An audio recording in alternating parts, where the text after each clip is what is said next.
ఓకేనే. పార్వతీపురం, మన్యం జిల్లా, కొమరాడ మండల కేంద్రం నుండి ఈరోజు పత్రికా విలేకరుల సమావేశం ప్రజా సంఘాల ఆధ్వర్యంలో ఏర్పాటు చేయడం జరిగింది. దీనికి సంబంధించి ఈరోజు అటు ప్రజలకి, ఇటు అధికారులకి, ఇటు రాష్ట్ర ప్రభుత్వానికి అన్ని విధాలుగా అనుసంధానం ఉన్న ప్రజాశక్తి విలేకరు రామారావు పైన మక్కువ తెలుగుదేశం పార్టీ అధ్యక్షులు గుల్ల వేణుగోపాల్ నాయుడు గారి దాడి చేయడం చాలా అవమానస్మని చెప్పి సందర్భంగా తెలియజేస్తున్నాం.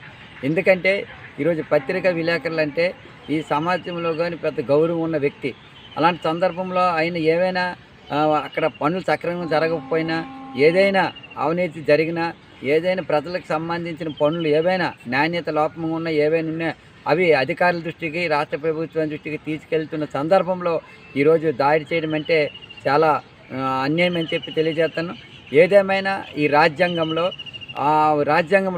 ఆ విలేకరులకి ఒక హక్కు ఉంది. ఆ హక్కును కాపాడే దిశగా వాళ్ళ యొక్క వృత్తి నిర్వహణలో ఉన్న సందర్భంలో ఈరోజు టీడీపీ అధ్యక్షులు గుల్ల వేణుగోపాల్ నాయుడు గారు దాడి చేయడం అన్యాయం కాబట్టి వెంటనే ఆయన్ని అరెస్ట్ చేయాలి.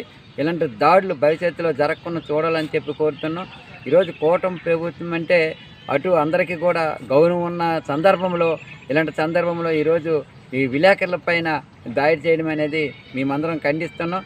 కాబట్టి ఇలాంటి సందర్భంలో అటు విలేకరులు అయితే ఏవైతే విలేకరులు ఉన్నాయో రాసింది ఒకళ్ళు తప్పు అయితే మీరు ఖండనివ్వాలి, లేకపోతే ఆయన పిలిచి బాబు మీదిగో వివరణ ఇవ్వాలి తప్ప ఇలాగ దాడులు చేస్తే ఊరుకునేది లేదు. భవిష్యత్తులో ఇలాంటి దాడులు జరగకూడదు. ఎవరైతే ప్రజాశక్తి విలేకరు రామారావుపై దాడి చేశారో ఆ వేణుగోపాల్ని వెంటనే అరెస్ట్ చేయాలి. ఆయనపై క్రిమినల్ కేసు పెట్టి భవిష్యత్తులో ఇలాంటి సంఘటనలు జరగకుండా చూడాలని చెప్పి ఈరోజు కూటమి ప్రభుత్వానికి మేము ప్రజా సంఘాల ఆధ్వర్యంలో తెలియజేస్తున్నాం.